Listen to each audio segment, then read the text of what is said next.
जय माता रानी दोस्तों, मैं सीमा आप सभी का स्वागत करती हूँ अपने चैनल राधा कृष्ण ऑफिशियल में। उम्मीद करती हूँ आप लोग बहुत अच्छे होंगे। तो ये बताने के लिए कमेंट बॉक्स में जय माता दी जरूर लिखिएगा। तो चलिए दोस्तों, आज हम इस वीडियो में जानेंगे कि साल 2024 में शारदीय नवरात्रि कब है, क्या हम इस व्रत को पहली बार उठा सकते हैं, क्या हम पूजा की सामग्री पितृपक्ष में खरीद सकते हैं, क्योंकि पितृपक्ष जिस दिन समाप्त हो रहा है ना, 2 तारीख को पितृपक्ष समाप्त हो रहा है, उसके अगले दिन से ही नवरात्रि शुरू हो जा रहा है। तो क्या हम पितृपक्ष में पूजा की सामग्री खरीद सकते हैं, और माता रानी के बुलाने से पहले हमें कौन कौन से कार्य पहले ही कर लेनी चाहिए, तब हमें माता रानी को बुलाना चाहिए। अष्टमी कब है, नवमी कब है, कलश स्थापना का शुभ मुहूर्त क्या होगा, तो इसी प्रकार के बहुत सारी महत्वपूर्ण बातें आज हम इस वीडियो में जानेंगे। तो आप लोग वीडियो के लास्ट तक बने रहिएगा, आप लोगों को शारदीय नवरात्रि से संबंधित संपूर्ण जानकारी मिलेगी। तो चलिए वीडियो को शुरू करते हैं और जान लेते हैं सभी महत्वपूर्ण बातें। तो सबसे पहले बता दूं दोस्तों कि नवरात्रि साल 2024 में 3 अक्टूबर से शुरू हो रही है। दिन है गुरुवार, ठीक है। तो 3 अक्टूबर से हमें नवरात्रि की शुरुआत करनी है। 3 अक्टूबर को हमें घट स्थापना करना है, जिसे कलश स्थापना भी बोलते हैं। विधि विधान से माता रानी की पूजा करनी है, और 12 अक्टूबर को हमें दशहरा मिल रहा है।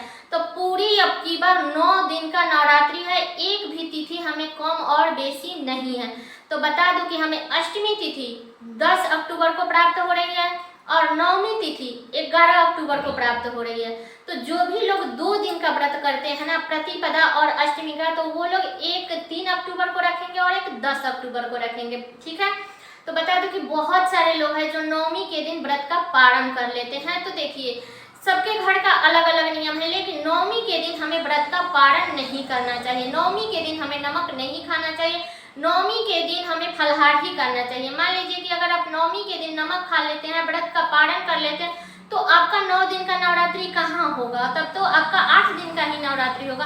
तो नवमी के दिन भी आप लोग कन्या पूजन कर लीजिए, हवन कर लीजिए, लेकिन आप लोग फलाहार ही कीजिएगा, नमक मत खाइएगा, ठीक है। चाहे अन्न भी मत खाइएगा। तो इस बात का आप लोग ध्यान रखिएगा। तो अब की बार साल 2024 में पूरे 9 दिन का नवरात्रि है। तो बता दूं कि जिसको भी अब की बार पहली बार व्रत उठाना है साल 2024 में, तो वो लोग आराम से उठा सकते हैं, क्योंकि अब की बार नवरात्रि बहुत ही अच्छा है। क्योंकि कोई मलमास, खरमास, अधिक मास या किसी भी प्रकार का कोई दिक्कत नहीं है। तो आप लोग आराम से नवरात्रि का व्रत उठा सकते हैं।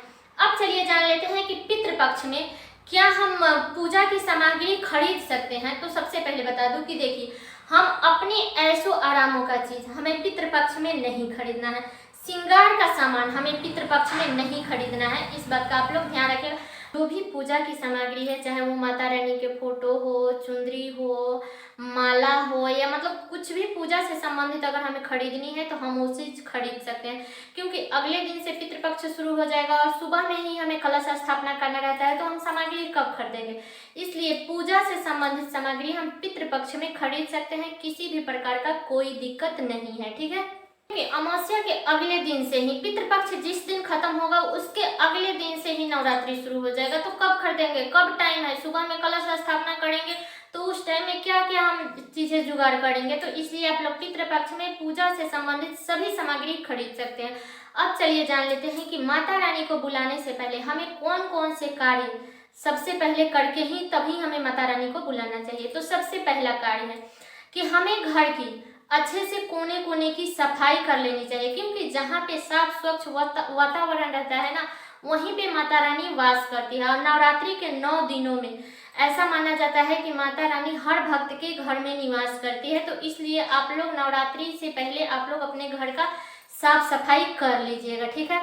इसके बाद में दूसरा नियम है कि यदि आपके पास में गंगा जल है, तो गंगा जल छिड़क करके घर को पवित्र कर लीजिएगा। क्योंकि पितृपक्ष का रहता है सब चीज, ये तो एक प्रकार का छूत ही है, तो सब चीज अशुद्ध रहता है। तो इसलिए इसमें सब चीज पितृपक्ष जब खत्म हो जाता है, जिसके घर का जिस दिन तिथि पड़ता है, उसके बाद वो लोग अपना सब चीज साफ सफाई कर लेते हैं। तो आप लोग साफ सफाई कर लीजिएगा और गंगा जल से छिड़काव कर लीजिएगा। और मान लीजिए कि गंगा जल आपके पास में नहीं है, तो आप लोग धूप जला करके और घर में धुआं कर लीजिएगा, तो उससे भी शुद्ध हो जाएगा, ठीक है। और बता दो कि नवरात्रि के 9 दिनों में आप अपने घर में लहसुन प्याज ये चीज मत बनाइएगा। ये चीज मतलब बहुत सारे लोग हैं जो नहीं भी खाते हैं, और जो लोग खाते हैं उसके लिए तो कोई नियम ही नहीं है।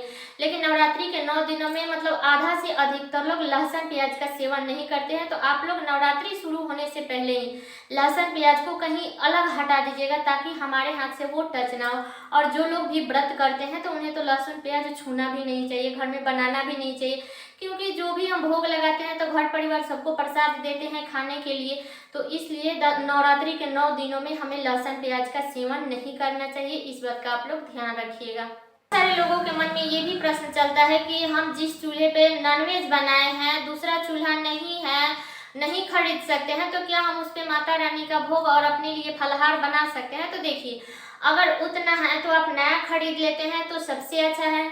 नहीं खरीद पाते हैं तो आप लोग गैस का जो बर्नर होता है, चूल्हा होता है, उसको अच्छे से जूना से रगड़ करके और साफ कर लीजिएगा। गांव वाले लोग तो राख से रगड़ करके साफ कर लेते हैं, तो वो शुद्ध और पवित्र हो जाता है।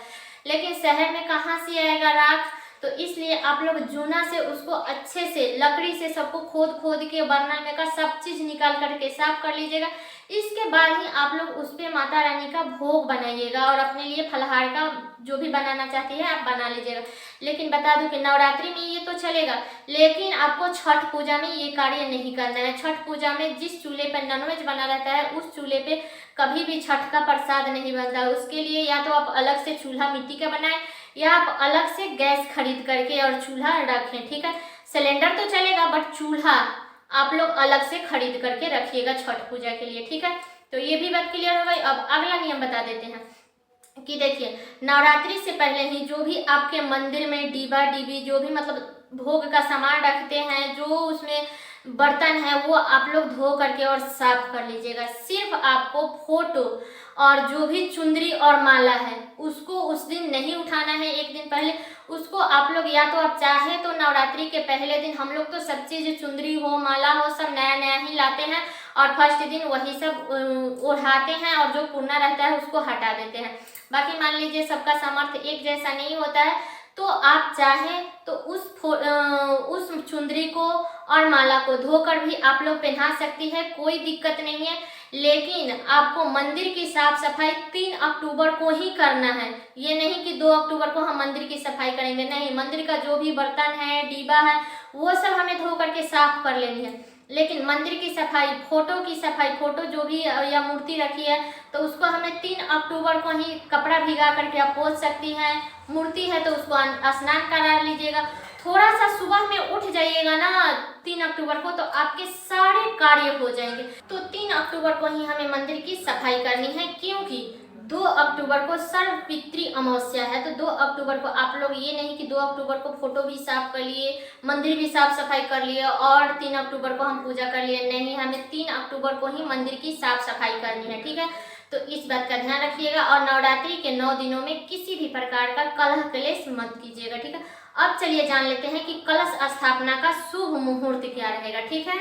तो ये सब कार्य करने के बाद ही हमें माता रानी को बुलानी है, अपने घर की साफ सफाई करनी है, घर में गंगा जल छिड़क करके पूजा की सारा सामग्री आप लोग खरीद लीजिएगा। और मान लीजिए कि कोई मतलब जाने वाला नहीं है तो लोग एक ही दिन जाते हैं, तो बहुत सारे लोग श्रृंगार के भी सामान खरीद लेते हैं कि सप्तमी के दिन काम ही आएगा माता रानी को चढ़ाने के लिए।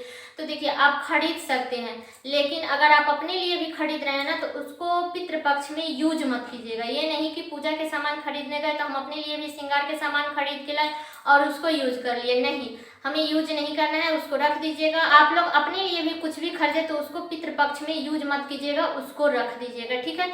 अब चलिए जान लेते हैं कलश स्थापना का शुभ मुहूर्त। तो बता दो कि कलश स्थापना का जो शुभ मुहूर्त रहेगा वो 3 अक्टूबर की सुबह में 6:15 से लेकर के और 7:22 तक रहेगा। तो इसी बीच में हमें कलश स्थापना करनी है। अगर मान लीजिए किसी भी कारणवश आप इस शुभ मुहूर्त में नहीं कर पाते हैं, तो फिर आपको सुबह में ही 11:46 से लेकर के और 12:33 तक इस शुभ मुहूर्त में तो आप लोग किसी भी हर हालत में कलश स्थापना कर लीजिएगा, ठीक है। सारी बातें क्लियर हो गई नवरात्रि से संबंधित। तो उम्मीद करती हूँ कि आप लोगों के लिए वीडियो बहुत ही उपयोगी होगा, और ये वीडियो मेरा यहीं तक का था। कैसा लगा ये वीडियो आप लोग कमेंट करके जरूर बताइएगा। चैनल पे नए हैं तो सब्सक्राइब कर लीजिएगा, बेल आइकन को प्रेस कर दीजिएगा, जिससे मेरे वीडियो का नए नोटिफिकेशन आप सभी के पास में सबसे पहले पहुंचे। और वीडियो को लाइक कर दीजिएगा, क्योंकि आपकी एक लाइक से मुझे बहुत ही मोटिवेट मिलता है। तो वीडियो को लाइक कर दीजिएगा और वीडियो को शेयर कर दीजिएगा, ताकि हर किसी को नवरात्रि से संबंधित संपूर्ण जानकारी प्राप्त हो सके। ये दोस्तों, मिलती हूँ अगले वीडियो में किसी नए वीडियो के साथ में। तब तक के लिए नमस्कार।